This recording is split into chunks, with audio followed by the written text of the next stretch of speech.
In this lecture, I am going to explain about PN junction diode and its IV characteristics. A PN junction diode is a two-terminal semiconductor device consisting of a PN junction formed either in germanium or silicon crystal. During the formation of a semiconductor crystal, controlled quantities of trivalent impurities are added and pentavalent impurities are added such that the crystal is partially p-type and partially n-type. So the boundary that is formed between p region and n region is said to be p-n junction. So this plane dividing two zones is said to be p-n junction. The diode thus formed is known as a p-n junction diode or semiconductor diode or crystal. The circuit symbol of PN junction diode is like this. In case of p-type semiconductor, the number of holes are more when compared to number of electrons. Hence, in p-type semiconductor, holes are said to be majority charge carriers. And in case of n-type semiconductor, the electrons are more when compared to holes. Hence, electrons are said to be majority charge carriers. So, as soon as the junction is formed, the holes in the p region move towards the junction and electrons in the n region move towards the junction. This process is said to be diffusion. So due to this diffusion, some of holes from p side crosses over to n side where they recombine with the electrons and becomes neutral. In similar manner, the some of electrons from n region moves towards the p region, penetrates through the junction, there they recombine with the holes and becomes neutral. That means in nearer to the junction, there will be no charge available for conduction. Hence, this region is said to be a depletion layer, charge-free region or space charge region. So this diffusion of holes and electrons continue till a potential barrier Vb is developed in the depletion layer which prevents the further neutralization. This potential is said to be junction voltage, internal voltage or potential barrier. Generally, this potential barrier is of the order of 0.1 volts to 0.3 volts. By applying an external potential, the value of this potential barrier can be increased or decreased. So the working of a diode can be explained in terms of forward bias and reverse bias. Now coming to forward bias. When the external voltage applied to the junction is in such a way that it cancels the potential barrier and permits the current flow, then the diode is said to be in forward bias. So, to apply the forward bias, the positive terminal of the battery is connected to P side and the negative terminal of the battery is connected to N type. So, due to this connection, the holes in the P region are repelled by the positive of the battery and travels towards the junction with higher velocities and penetrates through the junction. In the similar manner, the electrons in the region are repelled by the negative of the battery and moves with higher velocities towards the junction and penetrates through the junction.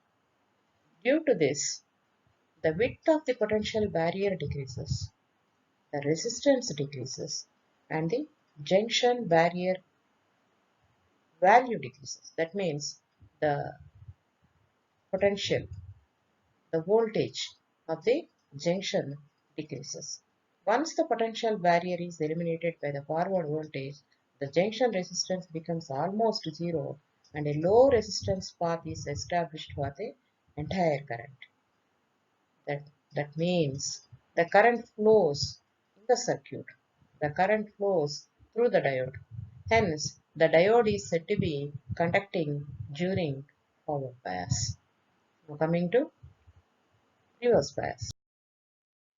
when the external voltage applied to PN junction diode is in such a way that the potential barrier increases, then it is called as reverse bias. To apply reverse bias, connect negative terminal of the battery to P-type and positive terminal of the battery to N-type. So, due to this, the applied reverse voltage establishes an electric field which acts in the same direction as the field due to the potential barrier.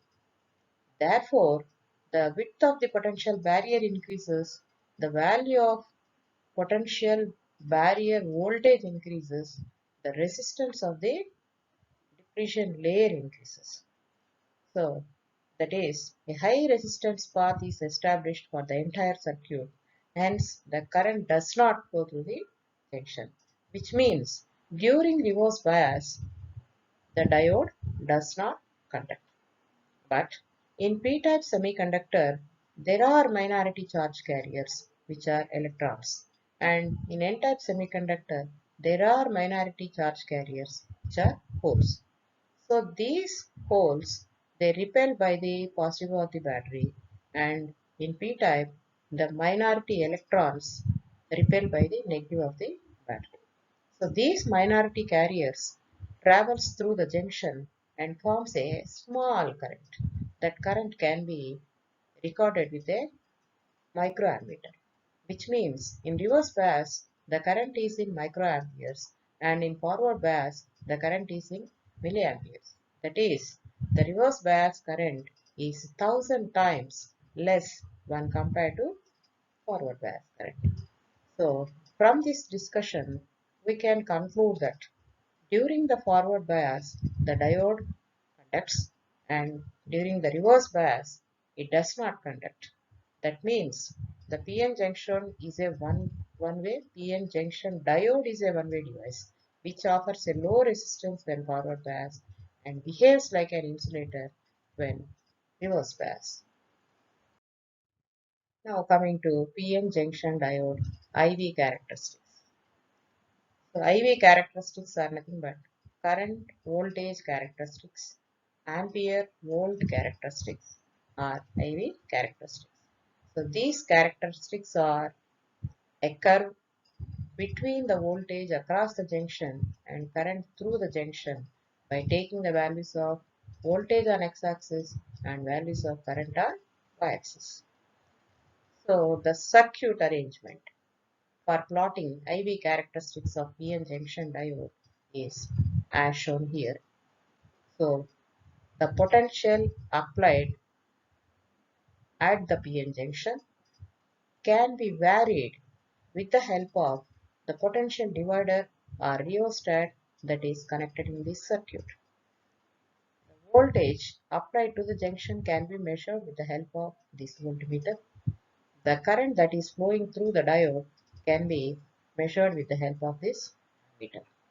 So, by slowly varying the value of voltages, the corresponding currents are noted and a graph is plotted between voltage and current, which are said to be the IV characteristics.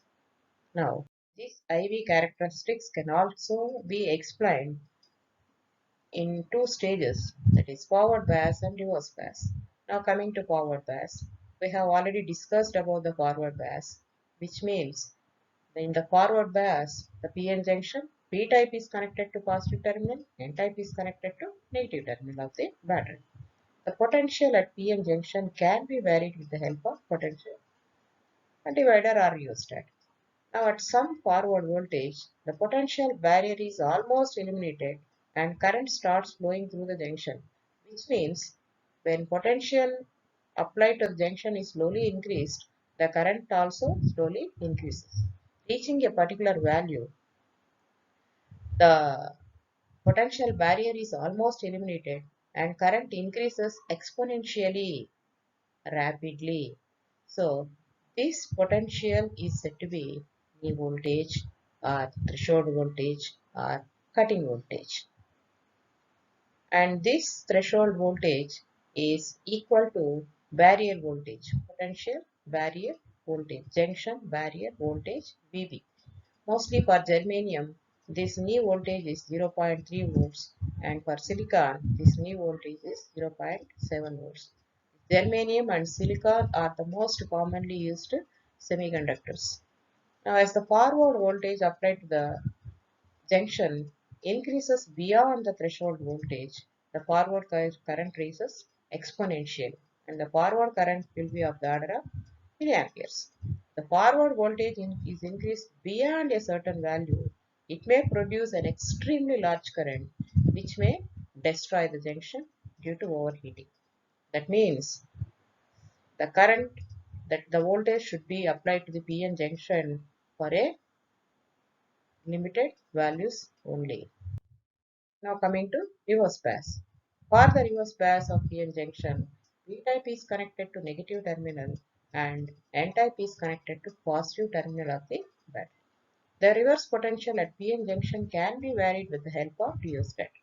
When the reverse bias, junction resistance is very high and practically no current flows through the circuit. However, in practice, a small current of the order of microamperes flows through the circuit due to minority carriers. This current is called reverse current.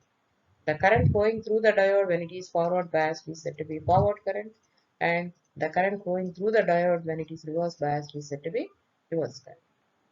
Now, a graph plotted between the reverse voltage and reverse current is said to be reverse characteristics. Now, as the reverse voltage applied to the PN junction is increased from 0, the current increases. Now, the, if the reverse voltage increases continuously, the kinetic energy of electrons becomes high enough to knock out the electrons from the semiconductor atoms. At this stage, breakdown occurs. So, when the voltage is increases to higher values means in forward bias the voltage is increased in the steps of 0.1 volt, 0.2 volts, 0.3 volts like that.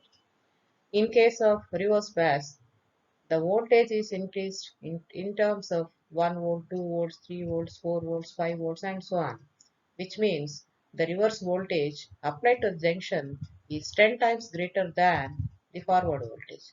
But however, the current is less in reverse bias 1000 times than the forward current. So, when this reverse voltage increases gradually at a particular value of reverse voltage, the current raises enormously. So that particular voltage is said to be breakdown voltage. This breakdown voltage is the reverse voltage at which PN junction breaks down to down, which is indicated by the sudden rise of current. So these are the PN junction diode current characteristics at a glance. So these are forward characteristics and these are reverse characteristics.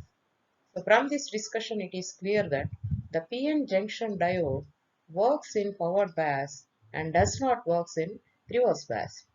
That means it is a unidirectional device.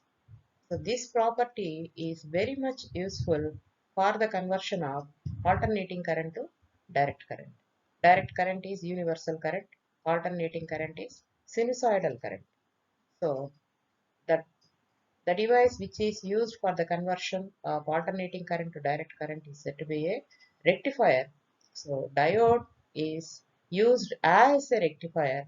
That means for the conversion of alternating current to direct current, the diode is required because of its unidirectional property.